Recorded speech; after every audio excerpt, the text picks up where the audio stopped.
जय श्री कृष्णा। प्रिय दर्शकों, भाई और बहनों, अस्ट्रो चर्चा में आपका स्वागत है। मेरा आपको स्वागत, नमस्कार। इस वीडियो में हम चर्चा करेंगे जो कुंभ लग्न के व्यक्ति हैं अर्थात एक्वेरियस असेंडेंट है, उनका फरवरी माह कैसा गुजरेगा, एक संक्षिप्त पर चर्चा करेंगे। आप कुंभ लग्न के व्यक्ति हैं तो ये वीडियो आपके लिए है। ये प्रथम भाव है, इसमें 11 नंबर लिखा हुआ, अर्थात ये कुंभ लग्न की कुंडली को इंडिकेट करता है। जो महत्वपूर्ण गोचरीय परिवर्तन है उसको यहाँ डिस्प्ले किया हुआ है इस महीने का, और 1 फरवरी को जो गोचरीय स्थिति है वो आपकी कुंडली पे दिखाया हुआ है। जो धीमे चलने वाले ग्रह हैं उनकी स्थिति यथावत है। राहु देवता लग्न पे गोचर कर रहे हैं, बृहस्पति देवता पंचम भाव पे पहले से गोचर कर रहे हैं, शनि देवता पहले से द्वितीय भाव पे गोचर कर रहे हैं, और केतु देव सप्तम भाव पे गोचर कर रहे हैं। तो इनकी स्थिति यथावत है। राहु देवता चूंकि लग्न पे गोचर कर रहे हैं, तो राहु देवता जब तक लग्न पे हैं तो आपको बहुत सावधान रहना है डिसीजन लेने में, ऑब्सेस्ड नहीं होना है, क्योंकि राहु देवता जिस भाव पे गोचर करते हैं उस भाव के प्रति आपको बढ़ा चढ़ा के सोचने को कहते हैं। तो चूंकि लग्न आप खुद होते हैं तो आप में बहुत ज्यादा एम्बिशन रहेगा जब तक राहु देवता यहाँ गोचर करेंगे। रियलिस्टिक बातों से आप दूर जाएंगे, और क्योंकि राहु जिस भाव पे गोचर करता है वहां डिलेमा में रखता है व्यक्ति को, तो आपके एम्बिशन बहुत हाई हो जाएंगे। उस बात का ध्यान रखिए, जो भी डिसीजन ले बहुत सोच समझ के ले। और जो तेजी से चलने वाले ग्रह हैं जिनको मासिक फल में इंक्लूड करते हैं, बुध देवता, शुक्र देवता, शनि देवता और मंगल देवता, ये सारे 12वें भाव पे गोचर कर रहे हैं, जिसमें से बुध देवता 3 तारीख को ही आ जाएंगे लग्न पे। लग्न पे गोचर करेंगे, आपके 8वें भाव के स्वामी हैं और पंचम भाव के स्वामी हैं, मतलब पंचमेश और अष्टमेश के रूप में लग्न पे गोचर करेंगे। तो कोई दिक्कत नहीं है, क्योंकि राहु देवता के साथ इनकी ट्यूनिंग बहुत अच्छी होती है। आपको अचानक से कोई रिजल्ट भी दे सकते हैं, क्योंकि अष्टम भाव के स्वामी हैं, और लग्न पे गोचर करने का मतलब आप इंपॉर्टेंट हो गए। तो यहाँ पे आपकी पर्सनालिटी बुध देवता इंपॉर्टेंट करेंगे। जो भी आप एम्बिशन पाले हुए हैं उसको बुध देवता समय और अवसर के अनुसार नब्ज पहचान के डिसीजन लेने को कहेंगे, व्यापारिक चतुराई देंगे यदि आप बिजनेस के क्षेत्र में हैं। और क्योंकि पंचम भाव के स्वामी हैं, तो पंचम भाव कला से जुड़ा हुआ भाव होता है। यदि आप किसी डांसिंग, म्यूजिक, पेंटिंग, सिंगिंग या किसी प्रकार के कला से जुड़े हुए हैं, मॉडलिंग, यदि आप मॉडलिंग से जुड़े हुए हैं, फैशन इंडस्ट्री से जुड़े हुए हैं, टीवी इंडस्ट्री से जुड़े हुए हैं या फिल्म इंडस्ट्री से जुड़े हुए हैं इत्यादि, तो आपको उस बारे में कुछ नया सोचने का आइडिया देंगे बुधदेव, और वहां पे आप ऑप्शन निकालने की कोशिश करेंगे, आपके फेवर में रिजल्ट होगा। और यदि आप शेयर मार्केट के धंधे में हैं, इस तरह से बेट लगाते हैं, तो वहां पे आपको व्यापारिक चतुराई मिलेगी। यदि आपका ये प्रोफेशन है तो सोच समझ के आपको डिसीजन लेना है। और यदि आप पहले से लव अफेयर के मामले में हैं तो वहां पे थोड़ी सावधानी बरतनी है आपको। और हालांकि बुध बृहस्पति देवता पहले से यहाँ गोचर कर रहे हैं तो वो स्थिति को संभाले हुए हैं। अब शुक्र देवता 12वें भाव पे गोचर कर रहे हैं और 6 तारीख को आ जाएंगे लग्न पे। तो शुक्र देवता का 12वें भाव पे गोचर करना अच्छा है। काल पुरुष की कुंडली में 12वें भाव पे शुक्र देवता उच्च की तरह व्यवहार करते हैं, तो आपको जो भी खर्चा होगा विलासता के साधन पे, अपने सुख साधनों पे खर्च होगा, बाहर जाने का, आप एंजॉयमेंट करने के लिए देश के भीतर सुदूर प्रदेशों में या विदेश में एंजॉयमेंट के पर्पज से आप जा सकते हैं। इस तरह के शुक्र आपको रिजल्ट दे रहे हैं। कर्म से संबंधित बातें भी हो सकती हैं, कुछ इन्वेस्टमेंट कर सकते हैं आप।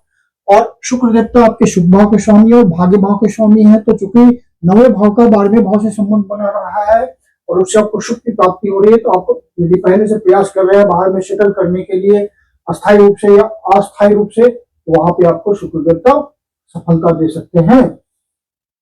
और फिर जब शुक्र देवता 6 तारीख को लग्न पे ही आ जाएंगे, तो राहु देवता पहले से वहां है, तो राहु शुक्र का संयोग बनेगा, जो कि एक अच्छी स्थिति होगी। शुक्र देवता के रिजल्ट को राहु अम्प्लीफाई करेंगे, तो वो रिजल्ट बढ़ चढ़ के आएगा शुक्र देवता का। तो आपको भाग्य का साथ मिलेगा और साथ में सुख में वृद्धि होगी। अपने सुख साधनों पे आप खर्च कर सकते हैं। और यदि पहले से प्रॉपर्टी वगैरह खरीदने के लिए प्रयास कर रहे हैं, कोई प्लॉट खरीदने के लिए, लैंड खरीदने, कोई प्लॉट खरीदने के लिए, कोई मकान खरीदने के लिए, कोई फ्लैट खरीदने के लिए, तो आपको वहां पे सफलता मिल सकती है।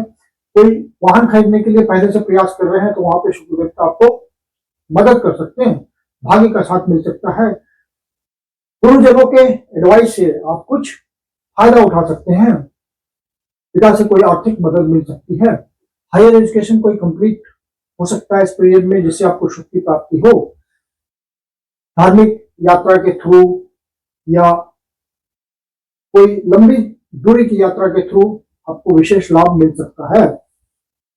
तो शुक्र देवता यहाँ पे आपको इच्छा पूर्ति कर रहे हैं, आपके लिए बढ़िया रिजल्ट दे रहे हैं।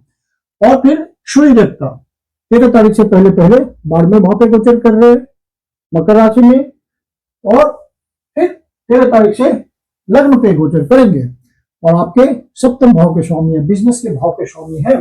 तो यहाँ पे बिजनेस के जो डिसीजंस होंगे आपके 13 तारीख से पहले पहले वो थोड़े सावधानी पूर्वक लीजिएगा, क्योंकि केतु देवता भी वहां गोचर कर रहे हैं। तो ये केतु देवता जहां पे गोचर करते हैं, जिस भाव पे गोचर करते हैं उस भाव के विषयों के प्रति आपको डिटैच करते हैं।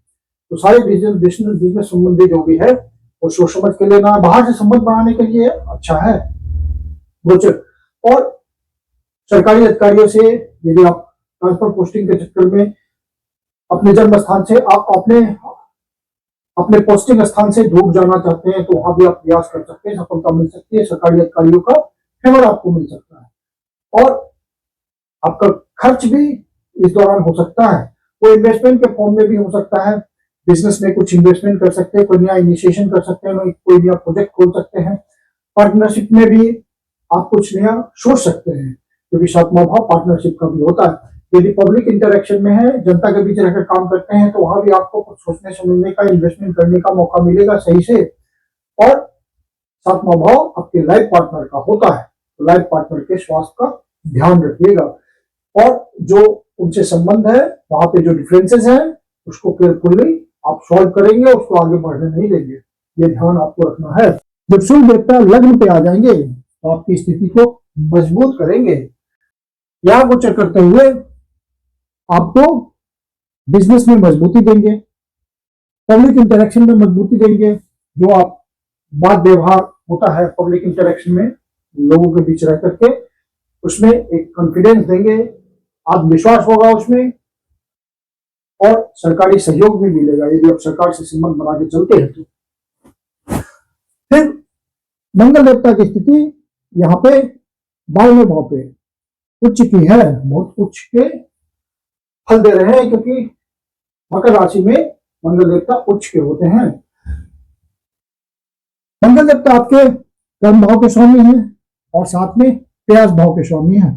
तो कर्म के क्षेत्र में प्रयास करेंगे, इन्वेस्टमेंट करेंगे तो आपको कुछ फायदा मिलेगा। 23 तारीख से पहले पहले लंबे समय के लिए, ऑलमोस्ट 23 दिन के लिए, यहाँ 1 तारीख से हम कंसीडर करें तो मंगल देवता गोचर कर रहे हैं, तो मंगल देवता आपको कर्म क्षेत्र में मजबूती देंगे। हालांकि वहां पे आपकी एनर्जी खर्च होगी, प्रयास बढ़ेंगे सीनियर्स के साथ तालमेल बनाने के लिए, जूनियर्स के साथ सहयोग लेने के लिए। यदि आप बॉस हैं तो ज्यादा मेहनत करनी पड़ेगी, और प्राइवेट नौकरी में हो या सरकारी नौकरी में हो, दोनों जगह ये बात आपको फेस करना पड़ेगा, एनर्जी खर्च होगा इन सब बातों में। और मंगल देवता चूंकि 12वें भाव पे है तो बाहर से संबंध बनाने के लिए अच्छा होगा। कर्म संबंधी यदि आप पहले से ट्राई कर रहे हैं तो इसको बढ़ा दीजिए, मीटिंग्स वगैरह या निगोशिएशंस वगैरह को आप इंटेंसिव कीजिए, और उस इंटेंसिव नेचर से आपको फायदा मिलेगा। मंगल देवता क्योंकि उच्च के हैं यहां, तो आपका खर्चा भी उच्च स्तर का होगा, आपका प्रयास भी उच्च का होगा, और आपका इन्वेस्टमेंट भी उच्च का होगा, खर्चे भी बड़े होंगे। कर्म क्षेत्र में इन्वेस्टमेंट हो सकता है, चाहे आप अपना बिजनेस करते हो या कुछ अपना सेटअप करने की सोच रहे हो अलग से सर्विस में रहते हुए, या सर्विस में ही कुछ आपका उस तरह का इन्वेस्टमेंट हो सकता है, कोई प्रमोशन के लिए, कोई बाहर पोस्टिंग के लिए, इस तरह का सर्कमस्टेंसेस। यदि आपके मंगल देवता फेवरेबल कंडीशन में होंगे आपके ओरिजिनल लेटर चार्ट में, तो ऐसा संभव है। फिर मंगल देवता जब लग्न पे गोचर करेंगे तो ये आपके लिए और भी मजबूत स्थिति हो जाएगी, क्योंकि कर्म भाव में आपको रिजल्ट मिलने लगेगा और प्रयासों से आपके कर्मों का रिजल्ट आपकी पर्सनालिटी को इम्प्रूव करने में, समाज में स्टेटस को बढ़ाने में मंगल देवता बहुत सहयोग करेंगे। तो कुल मिलाकर के अगले महीने का फरवरी का गोचर आपके लिए अच्छा है। अब जब चंद्र देवता गोचर करते हैं छठे भाव, आठवें भाव, 12वें भाव पे, तो हमें उन दिनों का ध्यान रखना होता है।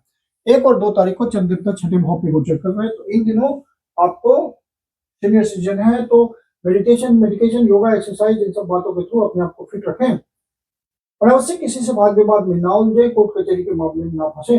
और फिर चंद्र देवता 5 और 6 तारीख को 8वें भाव पे गोचर कर रहे हैं, तो इन दिनों कोई निगेटिव नहीं मिल सकता है, मन में अवसाद होता है तो शिव जी के मंदिर में जाके शिवलिंग को दूध से, जल से अभिषेक करें, ओम नमः शिवाय का जाप करें, शिव जी आपकी पूजा हर लेंगे, या विष्णु सहस्त्र नाम का पाठ करें। फिर चंद्र देवता 12वें भाव पे गोचर कर रहे हैं 15 और 16 तारीख को, तो इन दिनों आपका खर्चा बढ़ा हुआ हो सकता है, बजट पे नियंत्रण रखें। कोई बाहर की यात्रा भी हो सकती है, इन्वेस्टमेंट संबंधी, या घूमने फिरने के पर्पज से भी आप विदेश जा सकते हैं, या ऑफशोर पर्पज से भी जा सकते हैं। मैं कुंदन शर्मा आप लोग का हार्दिक स्वागत करता हूं। यदि आपके जीवन की कुछ समस्या एस्ट्रोलॉजी के माध्यम से समाधान चाहते हैं तो पर्सनल कंसल्टेशन ले सकते हैं। मेरी अपनी कंसल्टेशन शुल्क होती है। कंसल्टेशन के लिए आप बुकिंग कर सकते हैं। बुकिंग के लिए व्हाट्सएप नंबर है 9212224958। आप इस पर बुकिंग कर सकते हैं। मेरी अपनी कंसल्टेशन शुल्क होती है। धन्यवाद।